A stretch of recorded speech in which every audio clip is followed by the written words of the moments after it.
A fun way to add objects to an image is to use the clone stamp tool to copy content from one part of an image and stamp or paint it in wherever you want it. Let's try that on this image from the practice files for this tutorial, using the clone stamp tool to fill in some of the sparse areas of this flower arrangement with more flowers.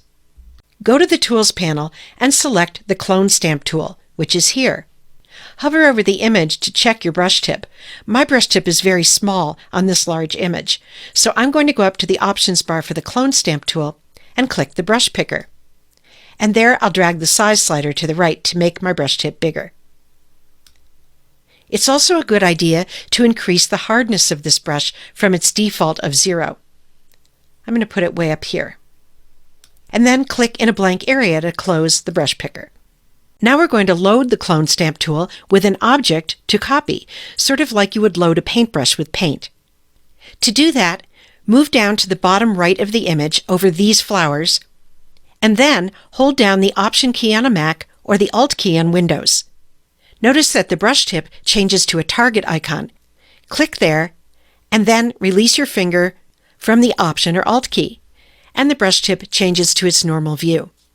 Now move up to an empty area so that you can see that your brush tip is now loaded with those flowers that you just sampled.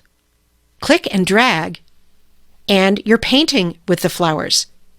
As you do, there's a small cross symbol, a source point, that's moving along with you, sampling more flowers so that you can paint with them using the clone stamp tool.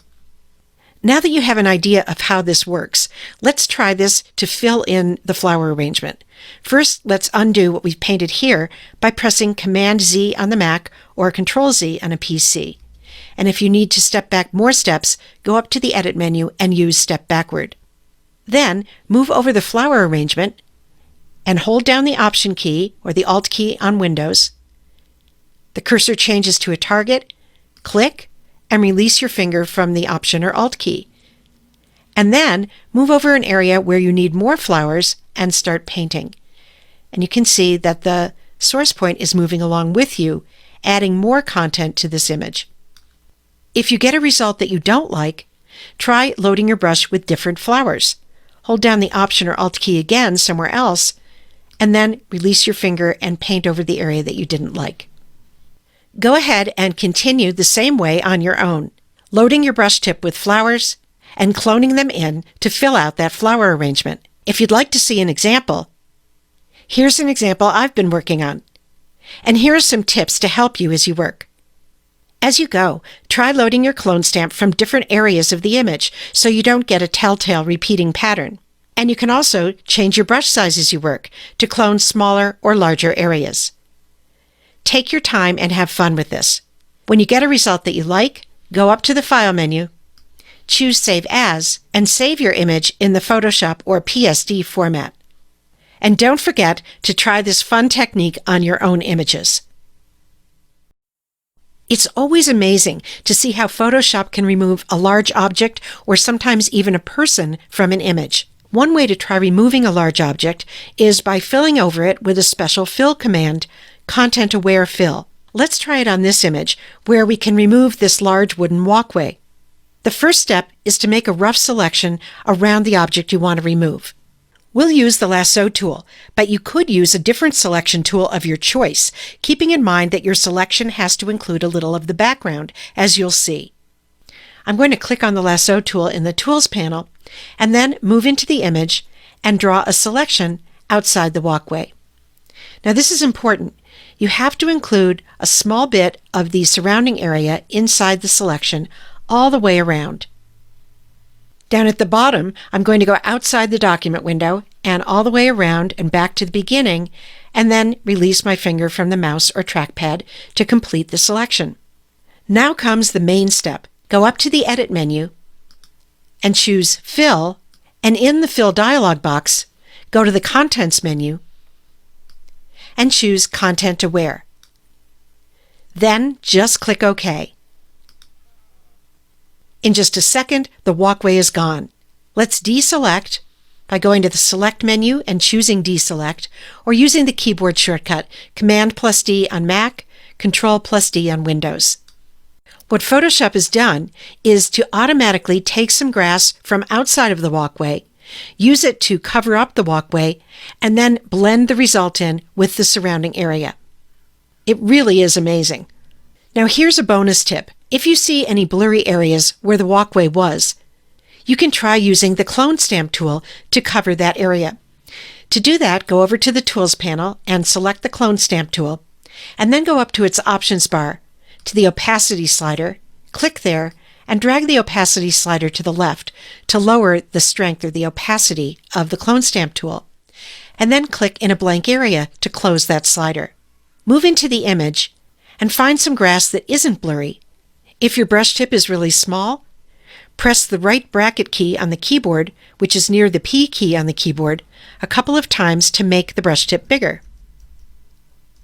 Then, sample some of the non-blurry grass by holding down the Option key on the Mac or the Alt key on Windows, so the cursor changes to this target symbol. Click to sample there, and then remove your finger from the Option key or the Alt key.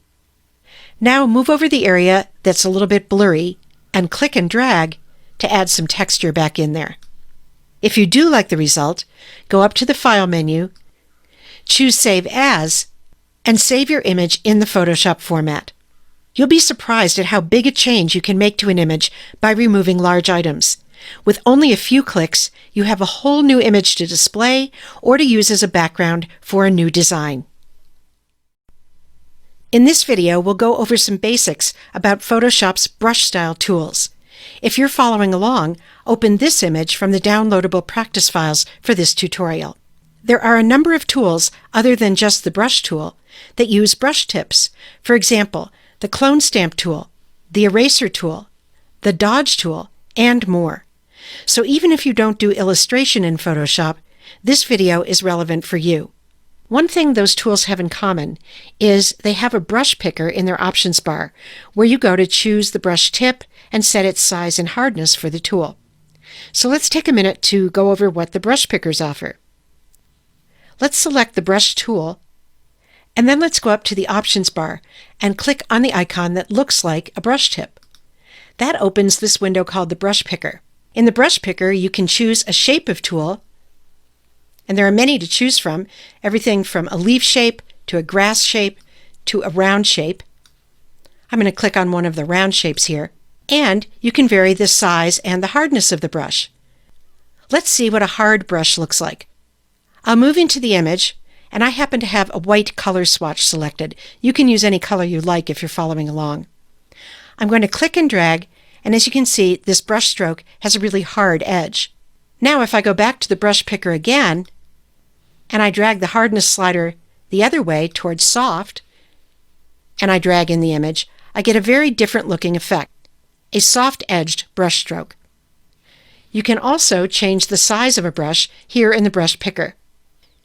In other videos in this series, we introduced the idea that you don't always have to come up to the brush picker to change brush size. It's often more efficient to change brush size as you're working in the image on the fly. If I move into the image and I press the left bracket key, which is the key just to the right of the P key on most keyboards, each time I press, my brush tip gets smaller by a set percentage. And then I'll click and drag, and you can see that I have a narrow brush stroke. If I want a larger brush stroke, I'll press the right bracket key, which is just to the right of the left bracket key on the keyboard. And each time I press, I get a larger brush stroke, so that when I click and drag, I have a very different looking effect. There are a couple other commonly used brush options to take a look at.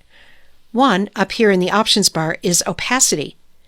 If I click on the opacity field, and I drag the opacity slider to the left, and then I paint in the image, you can see through the paint to the image below.